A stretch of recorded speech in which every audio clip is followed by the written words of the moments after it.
Boa noite a todos, graça e paz, mais uma vez juntos para estudarmos a Palavra de Deus, pedindo a bênção do nosso bom Deus e Pai sobre as nossas vidas. A oportunidade de termos este canal que tem nos abençoado, tem abençoado a tantos da família, do povo de Deus, não só por esta igreja, mas tantas outras igrejas que têm também o cuidado de levar a palavra com fidelidade a todas as pessoas. Nós vamos abrir a palavra de Deus no Evangelho de Marcos, capítulo 5.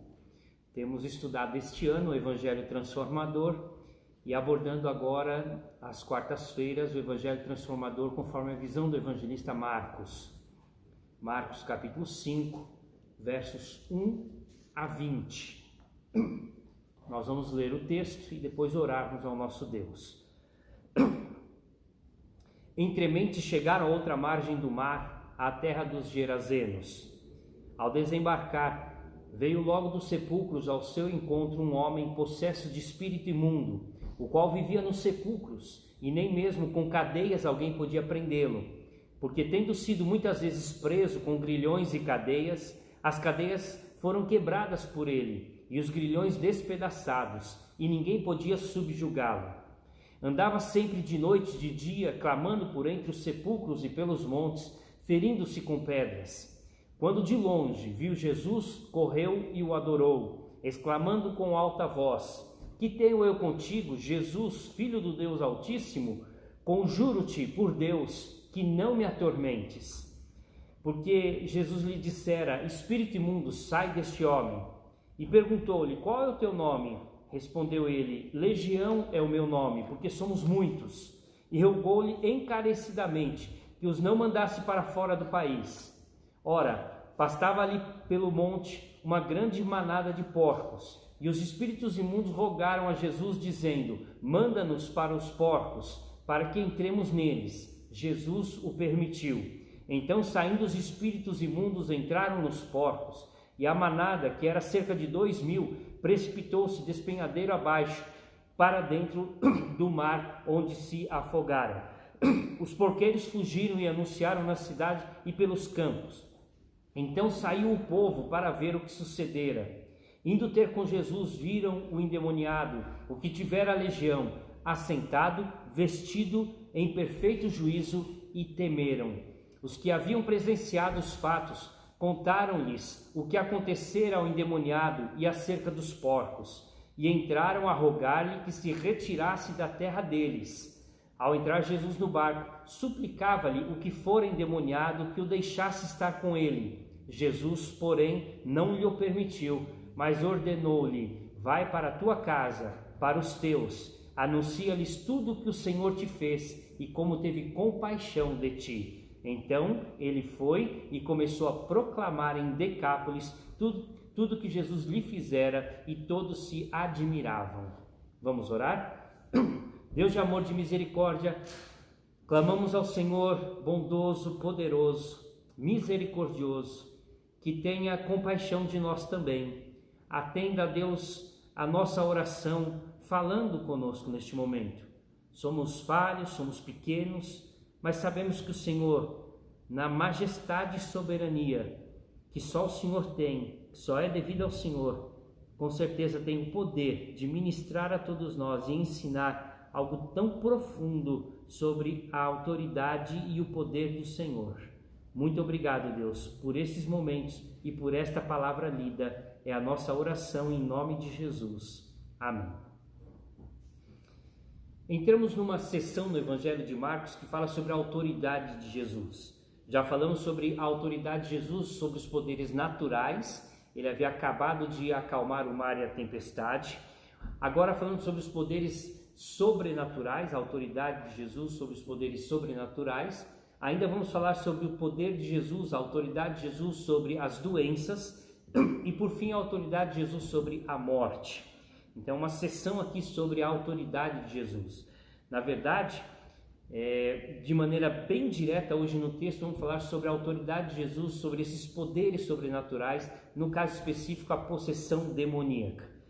Com certeza é um estudo muito profundo e bem detalhado a respeito de muitos episódios. Eu destaquei alguns aqui: a cura do endemoniado de Cafarnaum em Marcos capítulo 1, o endemoniado mudo em Mateus 9, o endemoniado cego e mudo de Mateus 12, a filha da mulher cananeia de Marcos 7, o jovem possesso de Marcos 9, além desse texto e alguns outros que os evangelhos relatam do encontro de Jesus com esses poderes do mal, esses poderes malignos.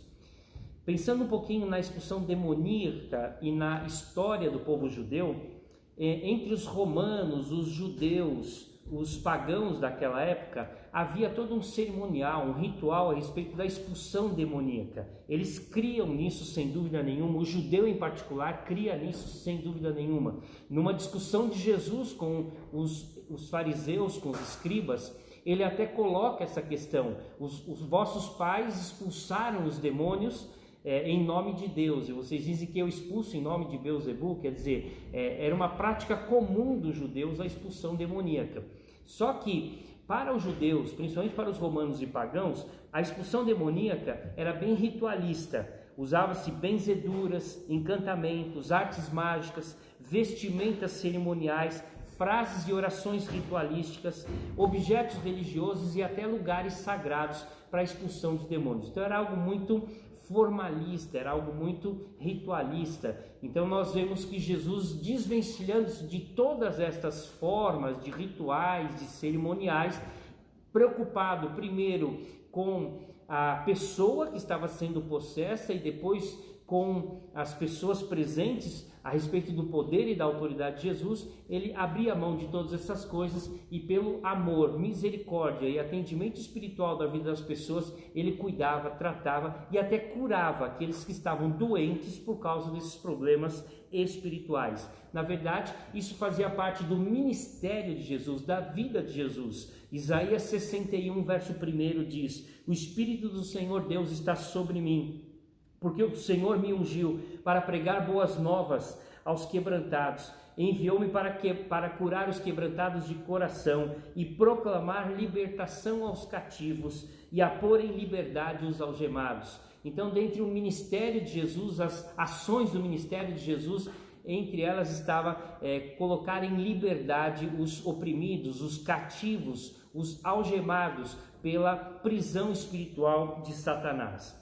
Vemos nesse texto em particular, de Marcos capítulo 5, a expulsão do endemoniado gadareno, 3 ações de poderes presentes. O poder de Jesus, a autoridade, o poder de Satanás e o poder da multidão. Vamos analisar cada um deles dentro dos personagens do texto, conforme nós temos Jesus, o endemoniado e também a multidão presente. Então vamos começar com Jesus, mostrando as ações de Jesus na libertação deste endemoniado. As ações de Jesus na libertação do endemoniado. Eu quero destacar aqui 4 ações de Jesus, para que a gente possa entender de que maneira Jesus, de uma forma amorosa, carinhosa, prestativa, olhava para aquele homem, agora possesso de uma legião de demônios. Aliás, vale dizer aqui que legião, dentro da cultura romana, era um aglomerado de soldados, uma companhia de soldados, composta de 2.000 até 5.000 soldados, dependendo da época do Império Romano, de 2.000 até 5.200 soldados. Como havia ali, o texto diz, 2.000 porcos aproximadamente próximos que foram atirados ao mar, cremos então numa legião de 2.000 demônios, conforme diz o texto e a palavra que lemos aqui na palavra de Deus, comparando com a manada de porcos que ali existia. Bom, de qualquer forma, tudo isso era para tentar intimidar Jesus, que na verdade é soberano e superior sobre todas as coisas, como vamos ver aqui no texto. Então, as ações de Jesus na libertação deste endemoniado. Destaco 4 ações. Primeira ação, Jesus não faz acepção de pessoas.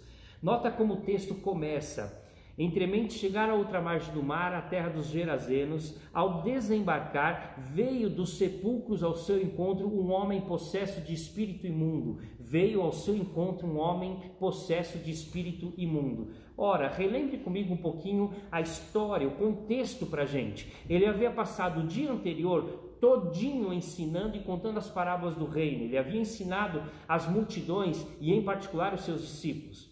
Eles pegam o barco já à noite para atravessar o mar da Galileia e chegar até outra margem. E diz o texto que Jesus estava cansado e dormia no barco, quando foi acordado abruptamente pelos discípulos, porque o barco estava afundando e a tempestade estava tomando conta, o medo tomava conta dos discípulos.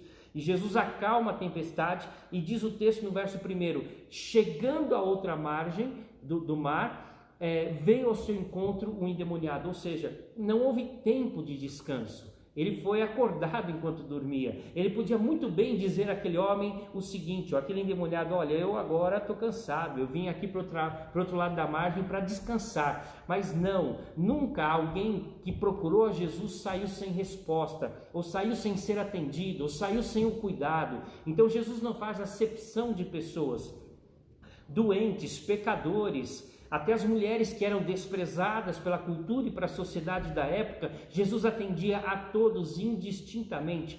Na verdade, se você lembrar da parábola das bodas, Jesus vai dizer isso com clareza diante da rejeição dos judeus à sua pessoa e ministério. Em Lucas 14, 21 a 23, na parábola, Jesus diz assim: voltando-se ao servo, tudo contou ao seu senhor. Então, irado, o dono da casa disse ao seu servo: sai depressa para as ruas e becos da cidade e traze para aqui os pobres, os aleijados, os cegos, os coxos. Depois lhe disse o servo: Senhor, feito está como mandaste, e ainda há lugar. Respondeu-lhe o Senhor: sai pelos caminhos, atalhos, e obriga a todos a entrar, para que fique cheia a minha casa. Jesus sai em busca de todos, indistintamente. Quantas vezes ele foi acusado pelos líderes religiosos da sua época de comer com pecadores e publicanos. Portanto, Jesus não faz acepção de pessoas. Um endemoniado veio ao seu encontro, ele com certeza trataria, não apenas atenderia, mas curaria, libertaria aquele homem daquele grande mal, daquela grande amarra que era Satanás. Segundo, ainda dentro da ação de Jesus, Jesus se preocupa com a vida espiritual das pessoas. O verso 8 fala sobre isso. Jesus dissera àquele homem: espírito imundo, sai deste homem. Jesus sempre atento à vida espiritual das pessoas. É evidente, já falamos sobre isso também, que Jesus olhava a pessoa como um todo, não apenas no sentido espiritual, mas material, físico, emocional. Jesus cuidava da pessoa como um todo, mas no texto em especial, Jesus olhando para a necessidade espiritual, era o que mais prendia aquele homem, eram aqueles demônios que faziam com que ele vivesse uma vida miserável, lastimável, como vamos abordar um pouco adiante. Então Jesus expulsa o demônio deste homem, os demônios deste homem, como ele tem encontro com outros espíritos imundos e possessos, e liberta a todos. Nós vemos Jesus libertando as pessoas da escravidão do pecado. João capítulo 8, verso 31, 32, ele explicando aos judeus da sua época, dizendo que eles eram escravos do pecado, mas se eles conhecessem a verdade, que era Jesus, poderiam ser libertos. Então Jesus sempre libertando da escravidão demoníaca ou da escravidão do pecado, até por que não dizer a morte de Jesus na cruz, que de uma vez por todas põe um fim em todo tipo de escravidão. Portanto, nós temos Jesus se preocupando com a vida espiritual daquele gadareno, como também se preocupando com a vida espiritual de todos que estão oprimidos, trazendo salvação, libertação, resgatando do inferno, da morte, para a vida como conhecemos, vemos e somos experiência disso. Ainda nas ações de Jesus, no primeiro ponto, a terceira parte, a terceira ação de Jesus, é que Jesus valoriza o ser humano, trazendo restauração, trazendo libertação. Nota como Jesus trata este homem, ele dá ouvidos a este homem, embora ele fosse possesso, vamos abordar isso mais detalhadamente. Ele ensina, dá carinho, estimula depois, senta com ele para ensinar, a gente vai ver no texto.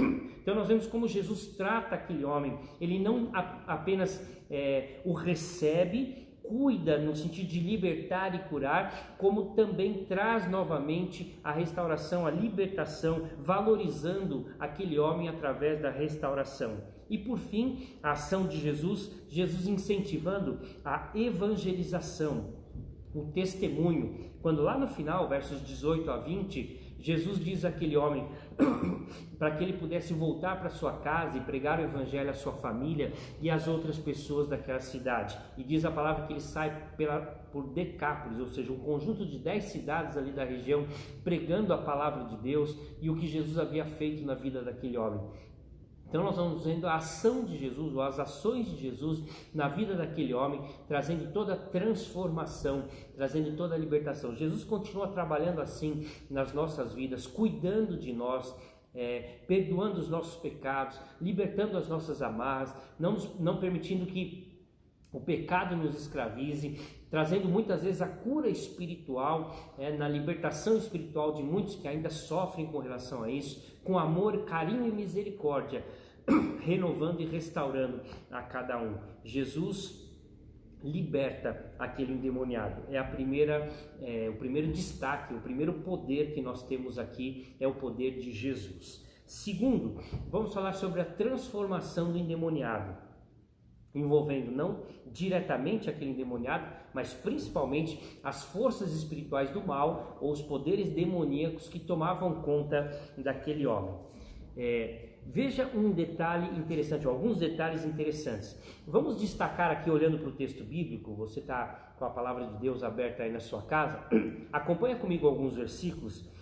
A partir do verso 2, eu vou lendo e vou explicando para você como este homem estava, qual era a condição deste homem. Então, Marcos 5, verso 2, diz que ele estava numa situação espiritualmente deplorável. Olha o verso 2. Ao desembarcar, logo veio dos sepulcros ao seu encontro um homem possesso de espírito imundo. Aliás, esse espírito imundo é identificado um pouco mais para frente como legião, porque somos muitos. Há um detalhe interessante aqui no original que nós não percebemos, talvez, no português. A única vez que a palavra demônio é utilizada num processo de possessão é aqui neste episódio. Nós temos o relato em Mateus, Marcos e Lucas. Os três evangelistas, ou evangelhos sinóticos, relatam o episódio da libertação deste homem. E apenas nesse texto de expulsão demoníaca é que aparece a palavra demônio. As outras aparecem espíritos imundos. A palavra original aqui de fato é demônio, ou seja, ele está colocando no sentido de poder, um poder logicamente inferior ao poder de Jesus. Totalmente inferior, infinitamente inferior ao poder de Deus, mas com certeza está se referindo a um poder. É um poder do mal, é um poder superior ao poder humano, inferior ao de Deus, mas superior ao poder humano. Então estamos falando de algo que realmente tinha poder de causar aquele homem um transtorno, um caos gigantesco. Então a primeira situação que o texto coloca para a gente é que o poder do mal, ou que Satanás, ou a legião de demônios, deixava aquele homem num estado espiritualmente deplorável. Ele estava possesso por um espírito imundo. Segundo, familiarmente abandonado. Olha o final do o começo do verso 3. Este homem vivia nos sepulcros. E o verso 19, Jesus diz: vai para a tua casa, para os teus. Ele tinha casa, mas ele vivia nos sepulcros, ou seja, ele estava abandonado por sua família. Talvez a família já havia feito de tudo para tentar salvar, restaurar, recuperar, com médicos, com curandeiros, com religião, com exorcistas, seja lá qual fosse a forma, a família havia tentado, mas não havia mais jeito. A solução da sociedade também era a solução da família, e aquele homem passou a viver nos sepulcros. Ele estava familiarmente destruído, abandonado. Ainda diz o texto, acompanhando comigo, fisicamente monstruoso. Olha o final do verso 3. Nem mesmo com cadeias alguém podia prendê-lo. Verso 4 diz: andava sempre noite e dia, clamando por entre os sepulcros, pelos montes, ferindo-se com pedras. Nota o que o texto diz, que era um homem monstruoso. Ele se feria com pedras, ele tinha marcas, ele tinha hematomas, possivelmente inchado. Ninguém conseguia prendê-los com cadeias, amarrava, ele quebrava. Então era um homem que causava pânico. Cruzar com ele à noite ou ouvir os seus gemidos dos sepulcros das montanhas era de fato pavoroso. Eu imagino a mãe tentando fazer uma criança dormir à noite com aquele homem uivando, gritando, causando pânico, pavor durante as noites. Realmente era um homem fisicamente monstruoso, mas o texto diz que ele também era socialmente desprezível. O verso 5 diz, andava de noite, sempre de noite e de dia, clamando por entre os sepulcros e montes. Não era só à noite, era de dia, era o tempo todo, 24 horas. Aquele homem atormentava a sociedade. Ninguém ficava em paz com relação a ele. Todos morriam de medo. O texto diz que eles tinham temor, tinham medo, pânico diante daquele homem. Portanto, a condição dele, espiritualmente deplorável, familiarmente abandonado, fisicamente monstruoso e socialmente desprezível. Este homem gadareno, envolto às amarras de Satanás, mas diz o texto que ele veio ao encontro de Jesus, e aqui nós vemos toda a diferença. Então vamos ver, ainda dentro dessa questão do endemoniado, o encontro deste homem com Jesus, ou do endemoniado com Jesus. E nós vemos que o endemoniado reconhece 4 coisas em Jesus, que muito possivelmente aqueles que estavam próximos a Jesus Os cidadãos daquela cidade não haviam reconhecido, mas aquele endemoniado havia reconhecido. Novamente voltamos para o texto e vamos ver o que aquele endemoniado, o que aqueles demônios reconheceram em Jesus. Primeiro, reconheceram a soberania, a majestade de Jesus. Verso 6 diz assim: quando de longe o endemoniado viu a Jesus, correu e o adorou. A primeira coisa que o texto diz é que o demônio reconheceu a majestade e a soberania de Jesus. O demônio se ajoelhou, se prostrou diante de Jesus e o adorou e o reverenciou.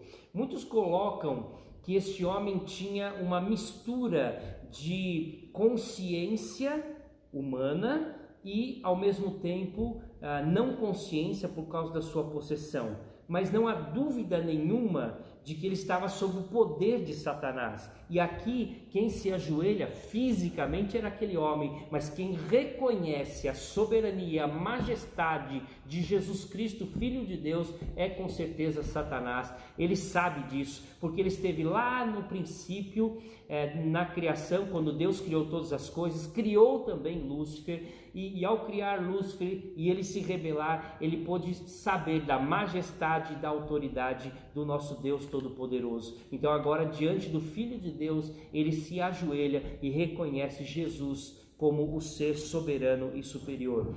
Ainda o endemoniado reconhece a divindade de Jesus. Olha o verso 7, exclamando com alta voz: que tenho eu contigo, Jesus, Filho do Deus Altíssimo? Olha o que o demônio diz: Jesus, Filho do Deus Altíssimo. A primeira coisa que aquele homem faz, o endemoniado faz, é correr até Jesus, se ajoelhar diante dele e reconhecer a sua divindade. Jesus é o Filho de Deus.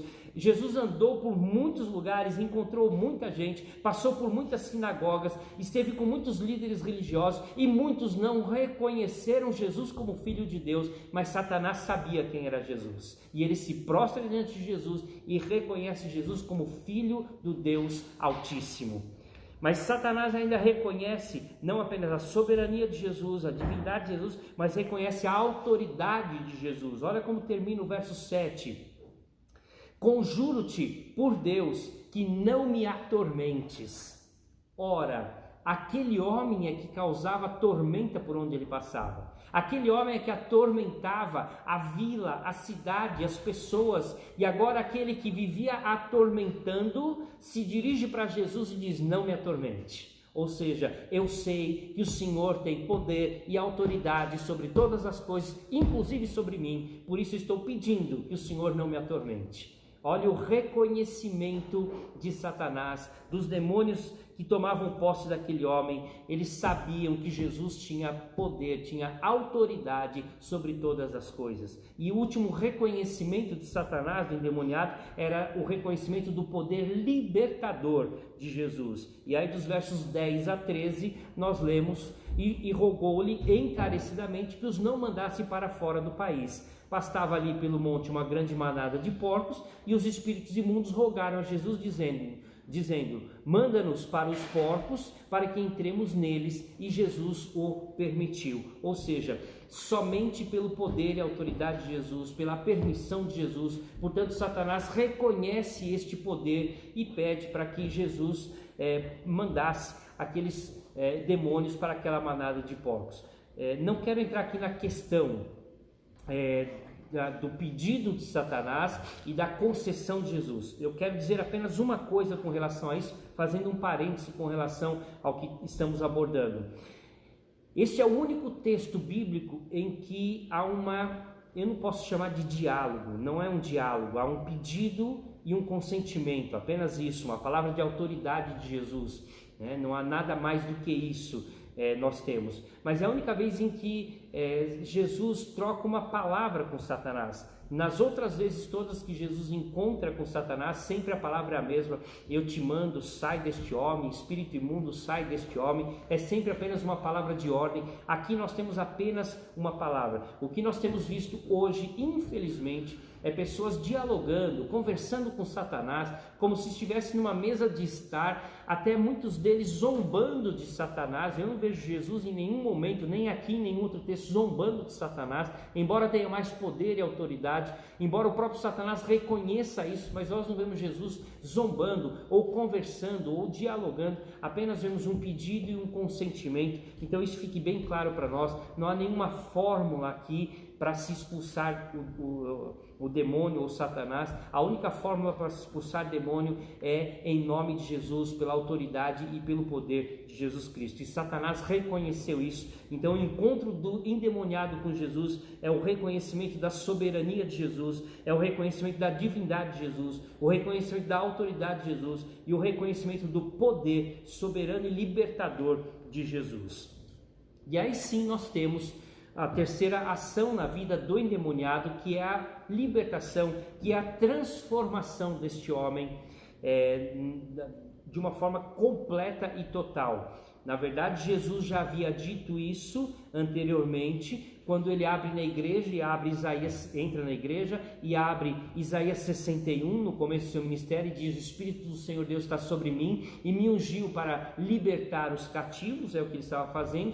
E ele, conversando com os judeus em João 8, diz: e conhecereis a verdade, e a verdade vos libertará. Se pois o Filho vos libertar, verdadeiramente sereis livres. Então, no encontro de Jesus com esse endemoniado, nós vemos a libertação. E se por um lado, no início, aquele homem, as condições daquele homem era espiritualmente deplorável, familiarmente abandonado, fisicamente monstruoso e socialmente desprezível, nós vemos que após o encontro com Jesus a situação é totalmente diferente. Então acompanhe comigo, verso 15 em especial, como este homem passa a se encontrar depois que Jesus o liberta. Indo ter com Jesus, as pessoas daquela cidade viram o endemoniado, o que tivera aquela legião, ou seja, agora não é mais o endemoniado, mas o ex-endemoniado. E veja a situação dele: restaurado emocionalmente. O texto diz assentado, ou seja, ele vivia louco pelos sepulcros, lunático, uma pessoa totalmente fora do controle, fora de si, gritando, uivando, à noite, de dia, nos sepulcros, nos montes, pela cidade. E o texto diz agora que ele estava assentado, ou seja, ele havia sido restaurado emocionalmente por Jesus. Nada mais o incomodava, o perturbava. Ele podia se sentar para aprender, para ouvir, para conversar, para viver, para conviver, na verdade para reviver uma vida que havia sido perdida. Segundo, na transformação, a restauração social. Olha o que o texto diz: vestido. Veja como Mateus relata este endemoniado quando ele apresenta logo no início o personagem. Lucas capítulo 8, verso 27. Logo ao desembarcar, veio da cidade ao seu encontro um homem possesso de demônio que havia muito não se vestia, nem habitava em casa alguma, porém vivia nos sepulcros. Lucas diz no detalhe do seu evangelho que há muito tempo aquele homem não se vestia, ou seja, ele vivia desnudo, ele vivia nu pelos lugares, assombrando as pessoas. E agora o texto diz que ele não apenas estava assentado, mas estava vestido. Então Jesus restaura socialmente. Era impossível que aquele homem pudesse viver em sociedade continuando nu como estava. Então, ao restaurar, Jesus não pensa apenas numa área da sua vida, mas Jesus cuida daquele homem como um todo. A restauração social, agora estava vestido. Continua o texto dizendo: em perfeito juízo, restauração intelectual, psíquica. Ele não falava nada com nada, era um louco, um desvarido, um lunático. E o texto diz agora que ele estava em perfeito juízo. Ele começava uma frase e terminava, ele conseguia ouvir e responder, ele concatenava ideias. Era alguém que havia sido restaurado totalmente na sua vida intelectual. Podemos falar também da restauração espiritual. Era alguém possesso de espírito imundo e agora liberto, era alguém que podia e tinha possibilidade de ter uma vida nova com Jesus Cristo. A libertação espiritual, na pregação do Evangelho, no testemunho que ele passa a dar quando ele volta depois para pregar o Evangelho. E por último, a restauração familiar. Eu falei no começo, e aqui o Evangelho de Lucas fala sobre isso, que havia muito não se vestia e nem habitava em casa alguma. Ou seja, o evangelista Lucas já diz, ele tinha casa, mas não habitava na casa. Marcos diz que ele vivia nos sepulcros, nos montes, ou seja, ele vivia longe, ao redor, gritando, uivando. E agora diz o texto no verso 19, olha que texto bonito. Jesus, porém, não permitiu que o ex-endemoniado o acompanhasse, mas ordenou-lhe, vai para a tua casa, para os teus. Ou seja, você tem família, volta para casa, volta para os teus, dá um abraço, não sei, na sua esposa, nos seus filhos, nos seus irmãos, no seu pai, na sua mãe, conversa com seus vizinhos, conta para eles o que eu fiz para você. E o texto diz que aquele homem anunciou-lhes tudo o que o Senhor fez e teve compaixão dele, e diz que começou a proclamar em Decápolis tudo que Jesus havia feito, ou seja, ele volta para casa e totalmente restaurado. Nós vemos que aquele que se encontra com Jesus pode estar possesso de uma legião de demônios. Jesus tem poder para libertar e restaurar totalmente. Jesus é superior ao poder das trevas, ao poder de Satanás, e com certeza tem feito esse trabalho de libertação até os dias de hoje. Creia nisso, Jesus tem poder. E por último, quero destacar a reação da multidão. Não dá para a gente deixar de fora, embora seja um texto também, valeria aqui um sermão todo sobre a reação da multidão, mas deixa eu colocar rapidamente qual foi a reação da multidão. Nós encontramos duas reações paradoxais possíveis nesse texto. Ao vermos o que Jesus fez com este endemoniado, agora ex-endemoniado, a reação normal e natural da cidade deveria ser: graças a Deus, alívio, alegria, felicidade. Por quê? Porque aquele que atormentava não atormenta mais, aquele que causava pânico, pavor, não causa mais. A cidade deveria estar alegre, fazer uma festa, receber aquele homem com alegria. Eles deveriam estar felizes, mas diferente disto, diz a palavra, final do verso 15, dá uma olhada no texto bíblico, temeram, eles tiveram medo daquele homem, eles tiveram medo do poder de Jesus, e mais especificamente no verso 17, rogaram para que Jesus fosse embora. Tiveram medo do poder de Jesus e medo daquele homem, e pediram para que Jesus fosse embora. O texto de Mateus capítulo 8, verso 34, diz que toda a cidade foi até Jesus e toda a cidade pediu para que Jesus fosse embora. Diz assim lá em Mateus 8, então a cidade toda saiu para encontrar-se com Jesus e vendo, lhe rogaram que se retirasse da terra deles. Toda a cidade pediu para que Jesus fosse embora. Sabe o que está embutido por trás do pedido da cidade? O pedido da cidade, a reação destes homens, revela na verdade as filosofias atuais da sociedade. 3 filosofias. E aqui eu faço uso de um teólogo contemporâneo católico chamado William Barclay. E ele coloca que a reação destes homens expressa na verdade o desejo de 3 coisas que eles tinham. A reação daquela cidade expressa 3 desejos daquela cidade, que eu comparo a 3 filosofias da nossa sociedade atual. Primeiro, o pedido daqueles homens para que Jesus fosse embora, primeiro queria dizer: não perturbem a minha comodidade, não perturbem a minha comodidade. Um jovem líder influente, industrial, empresário, chega numa reunião com outras pessoas, ativistas sociais, de ONGs, e este jovem empresário diz: vamos transformar o mundo e torná-lo mais igual. E um outro representante social diz: abra mão dos seus privilégios, da sua mordomia e da sua comodidade. acabou a reunião. Na verdade, quem é que quer abrir mão da sua comodidade, dos seus privilégios, da sua mordomia? Ninguém quer. A vida hoje é mais satisfatória quanto mais se tem.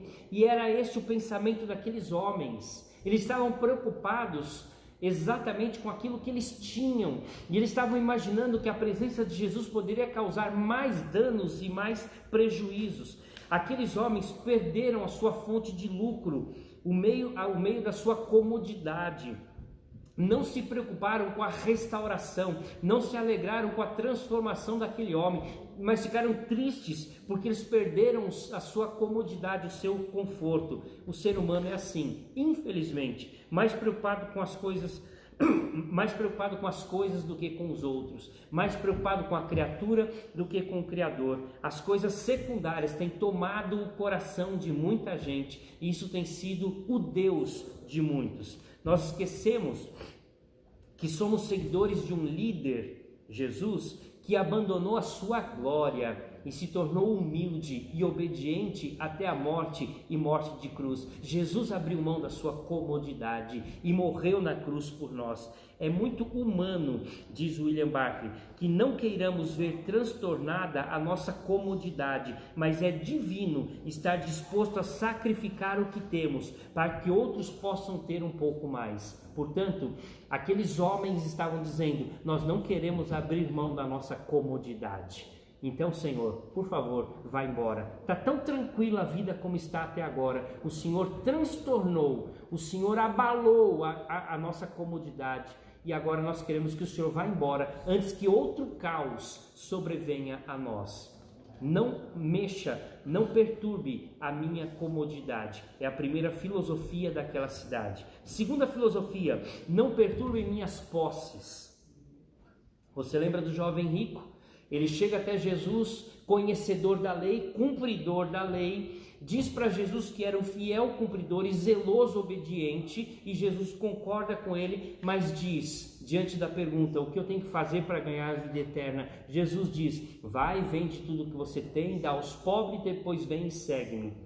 É evidente que Jesus não é contra a riqueza, e Jesus não estava exatamente dizendo que o pobre é que tem o valor no reino dos céus. O que Jesus estava dizendo para aquele jovem rico era que o coração dele estava preso às suas riquezas e que ele nunca seria um servo de Jesus enquanto o Deus dele estivesse no presente século, enquanto ele servisse a Mamon, ao dinheiro, à riqueza, ao luxo, à luxúria. Então, o que aqueles homens daquela cidade estavam dizendo era exatamente isso: não mexa nas minhas posses.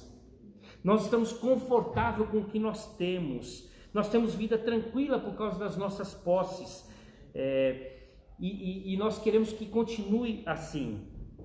Ninguém abandona suas coisas de bom grado, ninguém deixa suas coisas de lado de uma forma tranquila. Quanto mais velhos nos tornamos, mais apegado às coisas nós somos.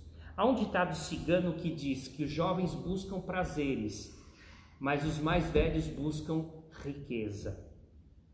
É uma realidade muito grande. Podemos ver rapidamente se um homem aceita a sua fé de verdade e crê nos seus princípios quando ele está disposto a ficar pobre por eles. O quanto nós estamos dispostos a perder para ganhar, como Jesus Cristo disse, que era aquele discípulo verdadeiro que deveria tomar a sua cruz e seguir a Jesus. Perder para ganhar. Aqueles gadarenos haviam dito para Jesus: preferimos as nossas posses ao Senhor Jesus. Não estavam dispostos a abrir mão da sua fé por absolutamente nada. Portanto, eles disseram para Jesus: vá embora, porque nós não queremos que o Senhor perturbe as nossas posses. Em terceiro lugar, e a terceira filosofia: não perturbem minha religiosidade. Não perturbem a minha religiosidade. E com não perturbem a minha religiosidade, eles queriam dizer três coisas básicas. Primeiro, não coloque coisas desagradáveis na minha adoração. O culto para muitas pessoas é uma hipocrisia só. Há um envolvimento superficial de muitos crentes com o mundo. Vou dar alguns exemplos para você. Falamos de pobreza e miséria, sem nos envolvermos com o pobre e com o miserável. Falamos do pecado sem nos envolvermos com os pecadores. Falamos sobre sofrimentos dos necessitados sem termos a mínima consciência de que esses necessitados existem. Você compreende isso? Muitos religiosos vivem dessa forma. A nossa religiosidade é bonita do jeito que está. Não mexa na nossa religiosidade. É digno de nota a gente entender que a grande maioria do sofrimento de Jesus na terra não foi pelas coisas que Jesus disse a respeito de Deus, mas foi o que Jesus disse a respeito do homem e de suas necessidades. Foi isso que causou maior desconforto para Jesus durante o seu ministério. Aqueles gadarenos sabiam exatamente a necessidade daquele homem, mas não quiseram se envolver de maneira nenhuma, mas o colocaram isolado para que ele causasse o menor dano possível à cidade, à imagem da cidade, aos bens e posses e ao conforto e à comodidade daquela cidade. Portanto, não perturbem a minha religiosidade. Está tudo bem com a minha hipocrisia. Eu sei que você tem um problema, mas é um problema seu e não meu. Não mexa na minha religiosidade. Ainda não perturbem a minha religiosidade. Eles queriam dizer, não deixe que as relações pessoais perturbem a minha fé. Você já se afastou de alguém por causa da sua fé? Ou alguém já se afastou de você por causa da sua fé? Eu tenho certeza que nós já passamos por essa experiência. Nota bem o que Jesus disse: nem mesmo a família pode afastar da nossa fé. Mateus 10:37. Quanto mais os porcos. Aqueles homens permitiram que os porcos entrassem na frente da fé daqueles homens. Não perturbem a minha religiosidade, está tudo bem assim. Estou contente em participar das minhas reuniões, das minhas comissões, dos meus congressos, das minhas programações, ao invés de trabalhar para o Senhor. Há pessoas que buscam agendas cheias, mas sem nenhuma espiritualidade. Há pessoas que se vangloriam de passar anos na igreja, mas sem devoção nenhuma direta ao Senhor Deus. A fé de muitos se limita a práticas cristãs corriqueiras, a esmolas, a dízimos, as boas obras, as ações, as penitências, ou quem sabe a frequência dos cultos religiosos, até a própria leitura da Bíblia e oração pública, mas não há a religiosidade não toca no coração. Jesus combateu muitos hipócritas na sua época com relação a isso. A hipocrisia da religião ou a religião egoísta. Não mexa na minha religião, não perturbe as minhas crenças. Aqueles homens estavam dizendo, a minha fé é a fé do meu pai, do jeito que meu pai acreditava, tá bom assim para mim. Eu não quero mudar a fé do meu pai, eu não quero mudar a minha religião. Estava tudo muito bem, como o meu pai fazia. Não vai o Senhor agora mudar e alterar todas as coisas. O novo é ruim, toda mudança é prejudicial, exige esforço, mexe com a nossa comodidade. Portanto, a terceira filosofia daqueles homens para pedirem para Jesus ir embora é: não mexa na minha religiosidade, está tudo bem do jeito que está. Bom, quero concluir dizendo que o poder e a autoridade de Jesus sobre o sobrenatural transforma totalmente o ser humano. Seja o seu estado que for, de pecado, de afastamento de Deus, de lamaçal do pecado, de perdição nos vícios, nas drogas, ou mesmo numa religiosidade vazia, fria, ou mesmo no ateísmo. Não importa o estilo de vida que você tem, não importa a filosofia, a crença que você tem, não importa o quanto você está longe de Deus, você pode ter certeza que Deus, em Cristo Jesus, tem poder de transformar as nossas vidas e de nos fazer novamente chegar próximo a Ele. Não importa quão miserável seja a nossa situação, Deus tem poder para transformar a nossa vida, para que seja para a glória de Deus, uma vida que glorifique o nome de Deus. A pergunta que fica, eu quero concluir rapidamente aqui: o que nos impede de ver Jesus como realmente Ele é? O que nos impede de servi-lo com devoção e dedicação? O que nos impede de viver a vida cristã como Jesus espera de nós? A nossa comodidade, as nossas posses, as nossas crenças, os nossos rituais? O que nos impede de servir ao Senhor como Ele realmente quer que façamos? Que Deus nos dê a prática da vida cristã e a fé suficiente de vencer toda religiosidade, toda superficialidade, toda a profundidade de lamaçal de pecado, que Deus nos dê a fé suficiente para vencermos tudo isso e chegarmos a uma vida com Deus transformada pelo Espírito Santo. Que assim Deus nos abençoe e nos guarde. Vamos orar?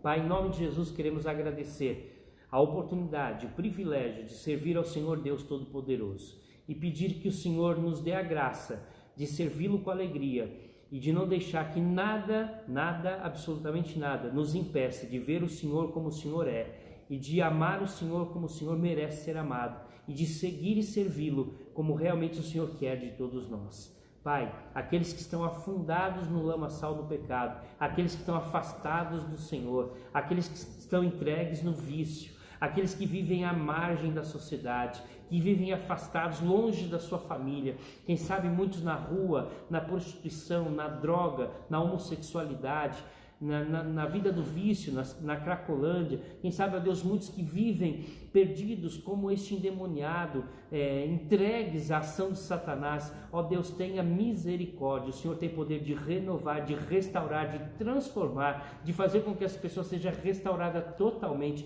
como vimos no exemplo bíblico de hoje. Pai, trabalha a vida dessas pessoas, quem sabe alguns são filhos, são parentes nossos, que estão perdidos. Ó Deus, em nome de Jesus, usa o teu poder transformador, majestoso, soberano, para resgatar aqueles que estão perdidos na lama do pecado e também nas amarras de Satanás. Tem misericórdia, restaura, renova, para a glória e honra do teu nome. É a nossa oração em nome de Jesus Cristo. Que a graça do Senhor Jesus, o amor de Deus, o Pai, a comunhão e a consolação do Espírito Santo de Deus seja sobre você e sua família, hoje e sempre. Amém. Que Deus nos abençoe e nos dê a graça de continuarmos servindo ao Senhor. Lembro você de participar conosco nas nossas redes sociais, no YouTube, Facebook, Igreja Presbiteriana de Utinga. Compartilhe a palavra de Deus e nos ajude a levar a palavra de Deus para mais pessoas. Que Deus nos abençoe.